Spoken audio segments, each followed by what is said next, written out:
Salut, salut tout le monde, ici Roman. J'espère que vous allez bien par la grâce de Dieu. Comme promis, on est de retour pour la suite de l'émission Rééducation. Cette fois-ci, on est venu avec un nouveau sujet, comme on l'avait annoncé la dernière fois. On va entrer tout de suite dans le vif du sujet. Là, je suis content de vous revoir. Merci de continuer à regarder, à partager et puis de continuer aussi à vous abonner à la chaîne YouTube des productions de Bouclier. Donc, c'est un plaisir pour nous.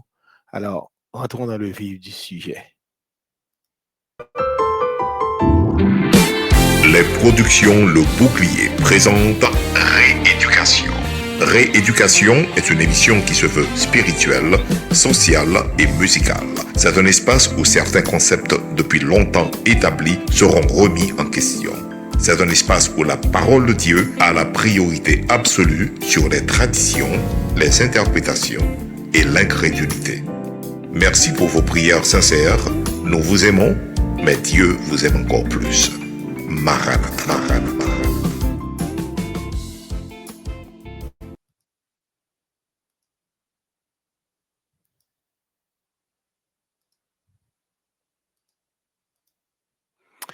Voilà, Maranatha, nous vous aimons, Dieu vous aime encore plus. On est content, on est content. Moi, je suis content, je suis bien content de vous revoir.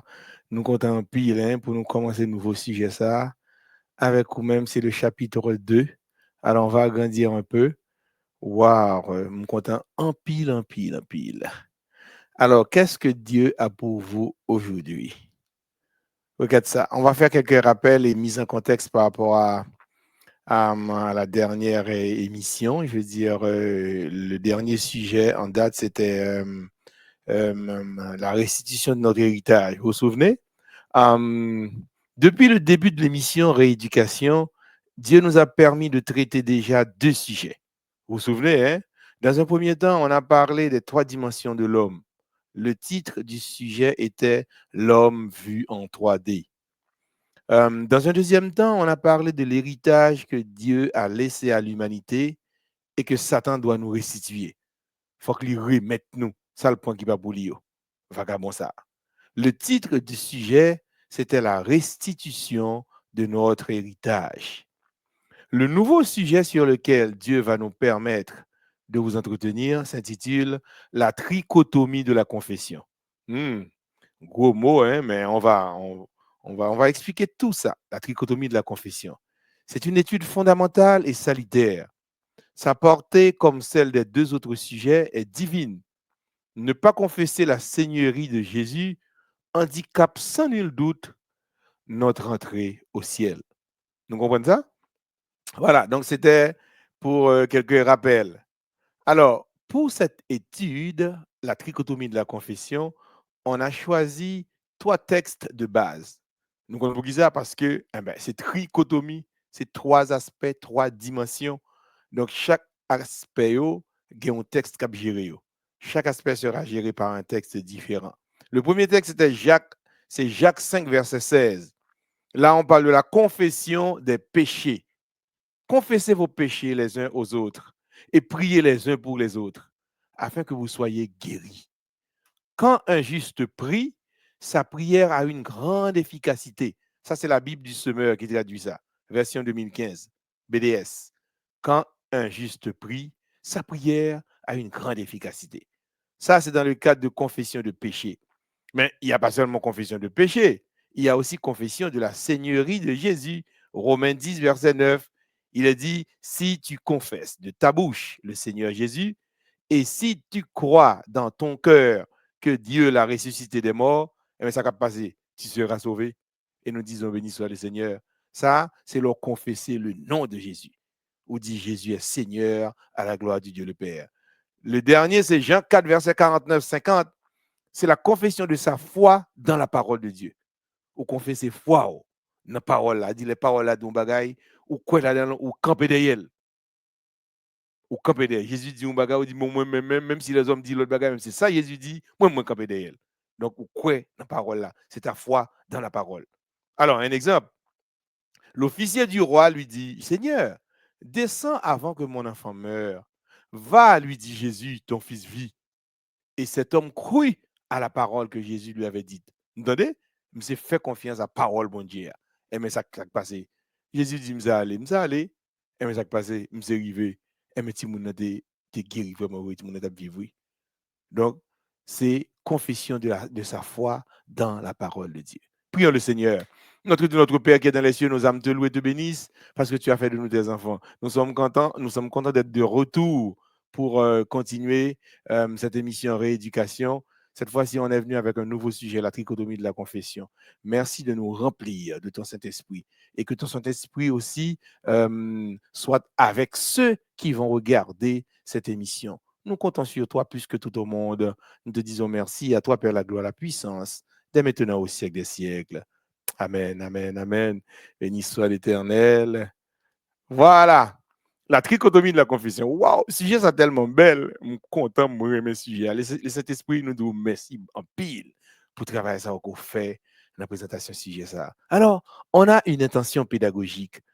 L'intention pédagogique est la suivante. À la fin de cette étude, chacun devra savoir à 100% que le mot confession ne veut pas uniquement dire confesser les péchés, mais aussi confesser la seigneurie de Jésus et la foi dans la parole de Dieu. Nous comprenons? Donc, confession ne veut pas dire une seule bagaille, il veut dire trois bagailles. C'est pourquoi on parle de trichotomie de la confession. Alors, maintenant, avant de nous entrer dans toute définition, ça, nous connaissons plein de définitions. Maintenant, on se pose une question à savoir, à partir de quel moment le mot confession apparut-il dans l'humanité, dans l'histoire de l'humanité? Qui est le mot confession entré? D'ailleurs, au départ, on parle de confession de péché, confession de la seigneurie de Jésus, confession de sa foi dans la parole. Donc, qui est confession lui-même? Alors, surtout dans le premier aspect, la confession de péché, qui est ça entré dans l'humanité? La Bible déclare, les cieux ont été créés par la parole de l'Éternel et toute leur armée par le souffle de sa bouche. Car il parle et la chose existe. Il commande et elle paraît. Psaume 33, verset 9. Que toute la terre craigne l'Éternel. Que tous les habitants du monde tremblent devant lui. Car il dit et la chose arrive. Il ordonne et elle existe. C'est une autre façon de traduire le psaume. Psaume 104, verset 5 dit, il a posé la terre sur ses fondements. Tenez bien, oui. Bon Dieu posé la terre sur ses fondements. Elle ne sera jamais ébranlée. Moi, ouais, écologiste, pas qu'être l'autre nègre scientifique qui dit, oh, si nous ne faisons rien là, la terre va le craser là. Il va le finir pas en pack. Oh, eh bien, oui. Psaume 104, verset 5 dit, Dieu a posé la terre sur ses fondements. Elle ne sera jamais ébranlée. C'est le bon Dieu décidé que ça fait. Donc, n'est pas parler, c'est parler, n'a pas parler. Paul, bon Dieu dit, on cause, c'est oui, et puis amen. Alors, on continue à poser la question, à partir de quel moment le mot confession apparut-il dans l'humanité? Lorsqu'elle sortit des mains du Créateur, là on parle de la terre était d'une éclatante beauté. Sa surface était ondulée de montagnes et de collines, parsemée de lacs délicieux et arrosée de superbes fleuves. Vous entendez qu'il y a la tête, mais ces collines et ces monts n'étaient pas comme aujourd'hui. Et je dis à nous bonne montagne, bonne colline qui escapée, yo raboté et chancré de précipices béants. On sait des gros trous là-dedans et de gouffres sans fond. Les aspérités. Par exemple, ça, aspérité veut dire que, comme si, bah, yo rude, yo désagréable. C'est le contraire d'un bail qui pas poli. Ou on a quand on a de l'orgon planche, on pour poli planche là. On passe son bail sur pour poli, les moun qui charpentier yo. Yo kon bail ça yo, boss ébénitio. Eh ben, qu'on y a aspérité, c'est le contraire de poli. Bah la rude, on passe mon sous sorti pour le dévorer mais on. Et les arbres, rugosité de la charpente terrestre étaient recouvertes d'un sol fécond, d'où s'échappait partout une luxuriante. Luxuriante veut dire abondant, c'est richesse. Et végétation est abondante et riche. Pas de l'Inde. L'Inde, là, c'est comme une étendue de terre, ou bien côté m'dadou, c'est plantes sauvages qui poussent seulement. Pas de game ça, la tête de fin fait. Pas de laine stérile, ni de fétide marécage, vieux marécage qui est mauvaise odeur. L'œil ne rencontrait que gracieux arbustes, des arbres majestueux et fleurs délicates. Les hauteurs étaient couronnées d'arbres majestueux aux dimensions inconnues aujourd'hui. Nous qui en la tête, les hommes font des dégâts dans la terre. Les hommes font des dégâts dans la terre. Regarde, Ici, image, ça n'a pas regardé là, son image qui montre une surface qui ondulée. Voilà, là que c'est beau. Ondulé de montagnes et de collines, parsemé de lacs délicieux et arrosé de superbes fleuves. Regarde à côté. Nous on marécage fétide. Tu vois? Regardez dans petit bateau là, c'est comme par contre qui a été au de là point là, on marécage fétide. En bas, nous quand on était quand on sont l'Inde qui désolé, c'est vieux pieds bois sauvages qui poussaient là-dedans seulement. Donc c'est ça la terre vient devenue à partir d'un certain moment. Ouais? Désolé. L'Inde l'Inde stérile. C'est stérile. Elle dit, bah, il pas produit rien. Un bon vieux cactus qu'il a derrière. Maintenant, toujours la question à partir de quel moment? Bon, nous avons parlé de l'air là, tout. Comment est l'air maintenant? Ouais, tout scientifique va parler de l'air. On va le montrer nous une carte là très bientôt. Comment est l'air au niveau de l'humanité? L'air, exemple de tout miasme. Le miasme, c'est puanteur, mauvaise odeur. De toute infection. L'air était pur et sain. Le paysage tout entier surpassait en beauté les jardins royaux les mieux entretenus. Et l'armée des anges, en contemplant cette scène, nous avons la méditation de fait, il était béni, il bénissait le Dieu pour ses œuvres merveilleuses. Maintenant, parlons de qualité de l'air dans le monde actuel. On regarde map ça pour nous ensemble. OK? Donc, j'arrive pas à voir l'image, OK? Peut-être qu'une prochaine fois, m'a montrer nous comment est l'air maintenant, qualité d'air, l'indice de la qualité de l'air dans plusieurs pays qui pas bon du tout, indice pas bon du tout, parce que l'air lui-même, miasme vient envahir, il puanteur, mauvaise odeur, et puis l'air n'a pas pur encore. En conclusion pour ce soir, n'a dit que nous remercions Dieu de nous avoir permis de déjà présenter à son peuple, disséminer à travers la terre entière, deux sujets d'une portée non seulement temporelle mais éternelle.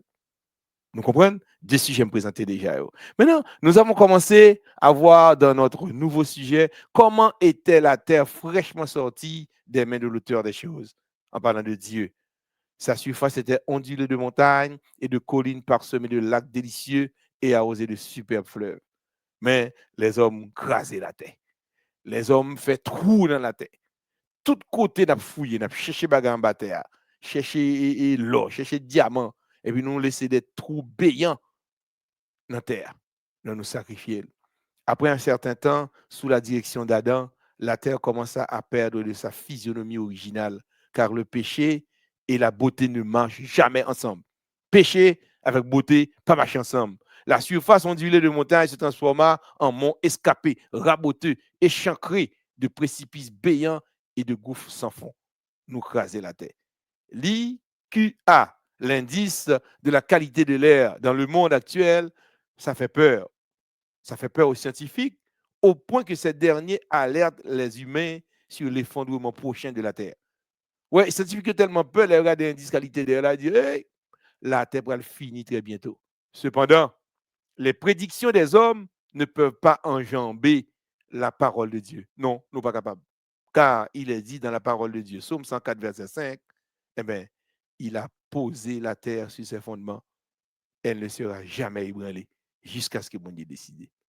Nous comprenons? J'espère que vous avez bien suivi cette partie de l'étude. Alors, on va entrer au fur et à mesure dans les détails et sur la trichotomie de la confession. Mais là, c'est une première partie. En tout cas, merci de nous avoir suivis.